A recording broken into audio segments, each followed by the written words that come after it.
बिस्मिल्लाहिर्रहमानिर्रहीम। अस्सलाम वालेकुम क्लास 5, कैसे हैं आप सब जी। क्लास सोशल स्टडीज़ की बुक पेज नंबर 21 खोल page number 21 lesson 4 climate of the world, यानी दुनिया की आबो हवा कैसी है। ठीक है, इस चैप्टर को पढ़ने के बाद हम क्लाइमेट और वेदर को डिफ़ाइन कर सकेंगे, हम इनके दरमियान में डिफ्रेंशिएट कर सकेंगे, हम बता सकेंगे क्लाइमेट में वेरिएशंस क्यों आती हैं, कौन से ऐसे फैक्टर्स हैं जो क्लाइमेट को अफेक्ट करते हैं। पाकिस्तान की फ़िज़िकल रीजन्स में डिफरेंट फ़िज़िकल रीजन्स में क्लाइमेट डिफरेंट क्यों है। रीड एंड शेयर कॉर्नर में देखें, सूरह अल हज की आयत का मफ़हूम ये है कि अल्लाह ताला ने आसमान से बारिश बरसाई ताकि ज़मीन हरी भरी हो जाए। बेशक अल्लाह ताला ही हर चीज़ पर कादिर है। रीडिंग शुरू करते हैं। Climate, what is a climate. Climate क्या है।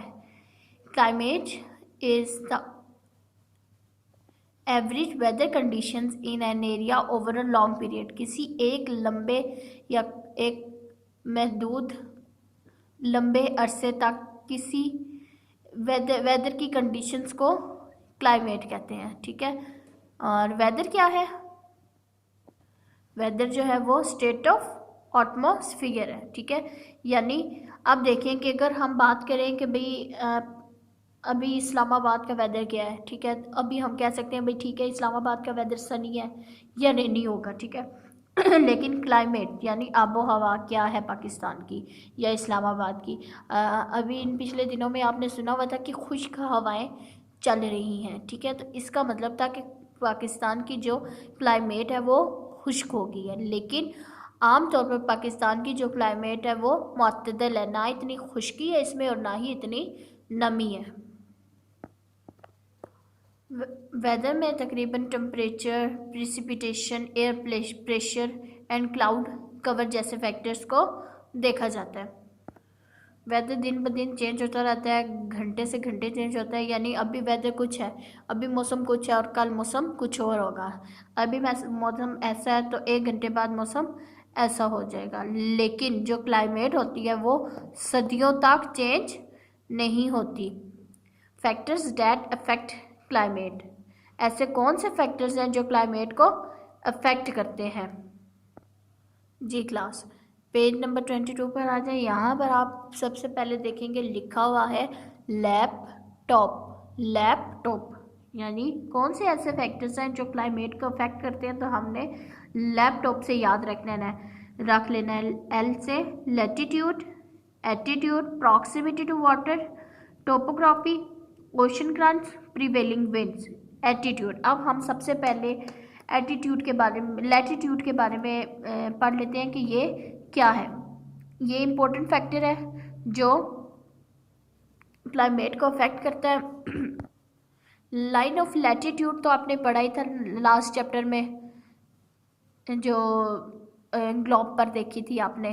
तो आपने देखा है कि भाई इक्वेटर के करीब तरीन जो इलाके होते हैं वहाँ पर सूरज की गर्मी ज़्यादा होती है, इसलिए वो ज़्यादातर गर्म रहते हैं। लेकिन जो इक्वेटर से थोड़े दूर हो जाते हैं, इक्वेटर के एंगल से बाहर हो जाते हैं, तो वो आपने देखा होगा कि वो ज़्यादातर कूल ठंडे रहते हैं। ठीक है, और उनकी आबो हवा भी ज़्यादातर ठंडी रहती है। अब आ जाते हैं हम एटीट्यूड।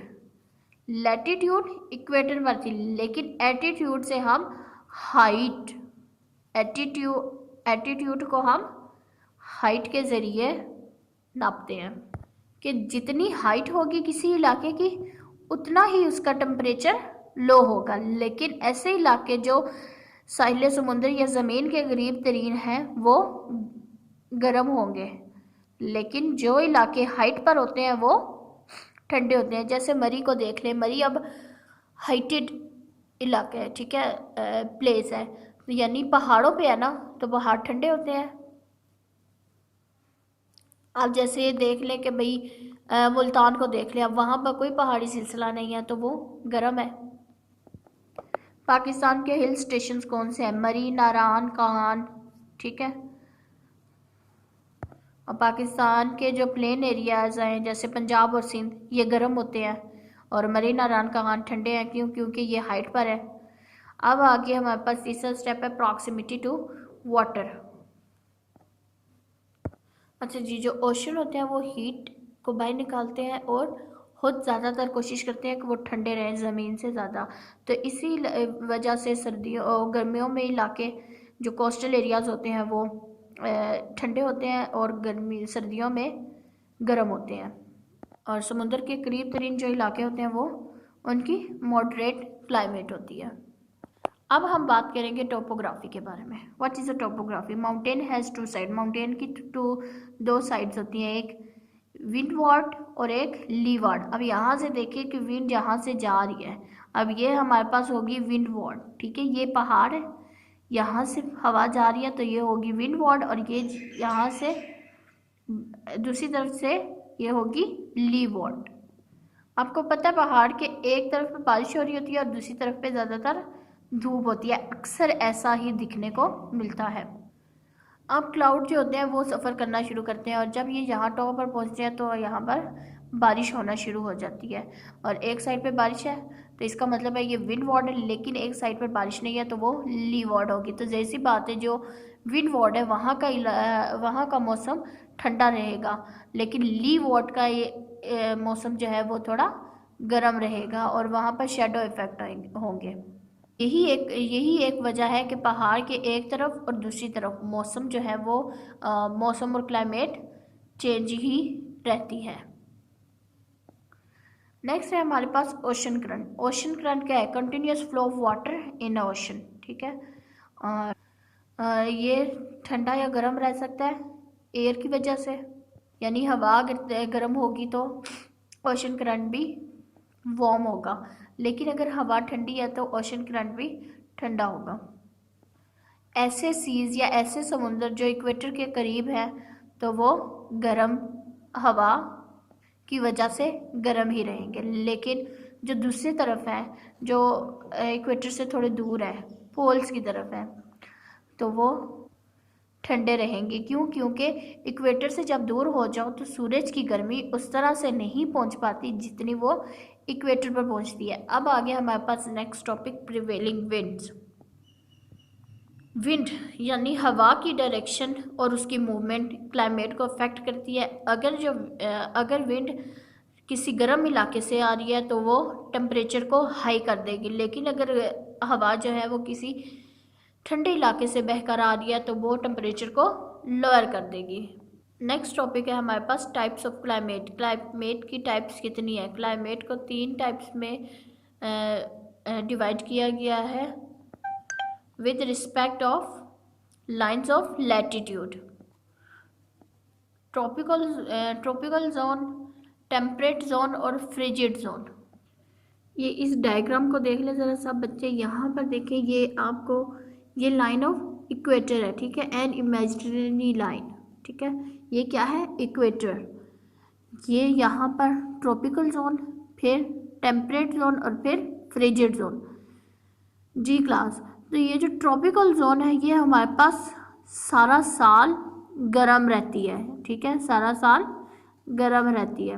अब है हमारे पास टेम्परेट जोन, ये वार्म है, कोल्ड एंड वार्म, यानी कभी ये गर्म होगी कभी ठंडी होगी, यानी मुतदल होगी। लेकिन अब ये जो पोल्स की में है, यानी जो इधर के लास्ट में और इधर भी लास्ट में, जो नॉर्थ पोल के करीब है और यहाँ पर ये साउथ पोल के करीब है, ये फ्रिजिड यानी ठंडी, सारा साल ठंडी रहेगी। आप देखें ज़रा, ट्रॉपिकल जोन के बाद हमारे पास इधर आ रहे हैं टेम्परेट जोन, लेकिन ये नॉर्थ पोल है तो इसकी लोकेशन है 23.5 डिग्री और ये ट्रॉपिक ऑफ कैंसर है। अब यहाँ पर देखें टेम्परेट जोन की जो लोकेशन है वो है 23.5 डिग्री साउथ एस, ठीक है। तो ये हमारे पास ट्रॉपिक ऑफ कैप्रिकॉर्न है। अब आ गया हमारे पास फ्रिजिड जोन, इसकी जो लोकेशन है वो है 66.5 डिग्री नॉर्थ और यहाँ पर इसकी फ्रिजिड जोन की जो लोकेशन है वो है 66.5 डिग्री साउथ। अब हम बात कर लेते हैं बारिश के हवाले से। अब आप देखें ट्रॉपिकल जोन है, यानी अब एक कॉमन सेंस की बात है कि अगर ये इलाका गर्म है तो इसका यही मतलब है कि यहाँ पर बारिशें बहुत कम होंगी या होती ही नहीं होंगी। इस ट्रॉपिकल जोन में ऐसे इलाके हैं जहाँ पर बारिशें बहुत कम होती हैं या नहीं होती। क्यों? क्योंकि यहाँ पर सूरज की किरणें बहुत ज़्यादा और डायरेक्टली अफेक्ट करती हैं। और अब आ गया हमारे पास टेम्परेट जोन। इसका मतलब है कि यहाँ पर बारिशें कभी होती हैं कभी नहीं होती, मतलब मुअत्तदल रहता है। टेम्परेट यानी मॉडरेट रहता है सब कुछ, ठीक है। और अब आ गया हमारे पास फ्रिजिड जोन। इसका मतलब है कि यहाँ पर बहुत ज़्यादा बारिशें हैं, यहाँ पर बर्फ़बारी भी होती है और इस यहाँ के इलाके बहुत ठंडे होते हैं। नेक्स्ट टॉपिक है हमारे पास क्लाइमेटिक रीजन्स ऑफ पाकिस्तान। कौन कौन से हैं? सब ट्रॉपिकल कॉन्टिनेंटल हाईलैंड, सब ट्रॉपिकल कॉन्टिनेंटल प्लेटियो, सब ट्रॉपिकल कॉन्टिनेंटल लॉलैंड और सब ट्रॉपिकल कोस्टल एरियाज। अच्छा जी, सब ट्रॉपिकल कॉन्टिनेंटल हाईलैंड, ये इलाका जो है वो northern, north western, western highlands पर मुश्तमिल है। मरी, चित्राल, सवात, दहूब, कोयटा, मकरान इस इलाके की मशहूर रेंजेस हैं। और सर्दियों में यहाँ की आबो हवा बहुत ही ठंडी रहती है और तकरीबन बर्फ़बारी भी होती है। यहाँ के पहाड़ सारा साल बर्फ़ से ढके रहते हैं और गर्मियों में भी यहाँ के इलाके खास से गर्म नहीं होते। अब आ गया हमारे पास सब ट्रॉपिकल कॉन्टिनेंटल प्लेटियो। ये north western part of Balochistan है। सर्दियों में तकरीबन ठंडा रहता है और गर्मियों में बहुत गर्म होता है। यहाँ पर डस्ट बहुत होती है, डस्ट स्टॉर्म्स होते हैं। यहाँ की ज़मीन ज़्यादातर डेजर्ट यानी सहरा है क्योंकि यहाँ पर बारिशें बहुत कम होती हैं। नेक्स्ट टॉपिक है हमारे पास सब ट्रॉपिकल कॉन्टिनेंटल लॉलैंड।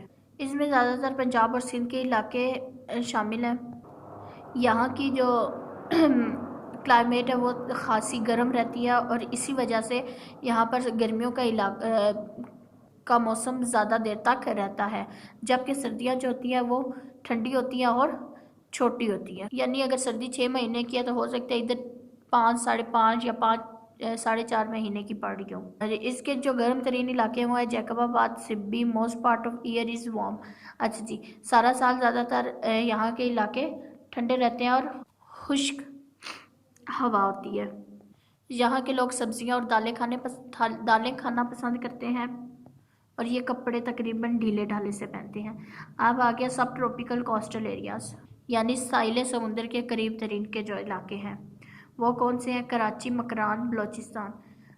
समुंदर की वजह से यहाँ की जो क्लाइमेट है वो मॉडरेट रहती है और ह्यूमिडिटी ज़्यादा होती है। नमी, हवा में जो नमी होती है वो तकरीबन ज़्यादा होती है। तो यहाँ के लोग जो है वो कॉटन वगैरह के कपड़े पहनते हैं और इनका जो प्रोफेशन होता है वो ज़्यादातर फ़िशिंग होता है और ये सी फूड खाते हैं, मछली वगैरह, प्रॉन्स, श्रिम्प्स। ड्यूजनों में देखें, स्टडी ऑफ क्लाइमेट को क्लाइमेटोलॉजी कहा गया है और जो लोग क्लाइमेटोलॉजी की स्टडी करते हैं उसको क्लाइमेटोलॉजिस्ट कहते हैं। यहाँ पर हमारा आज का लेक्चर ख़त्म होता है। अगर आपको कुछ समझना है तो पूछ लीजिएगा। अल्लाह हाफिज़ class. Thank you so much.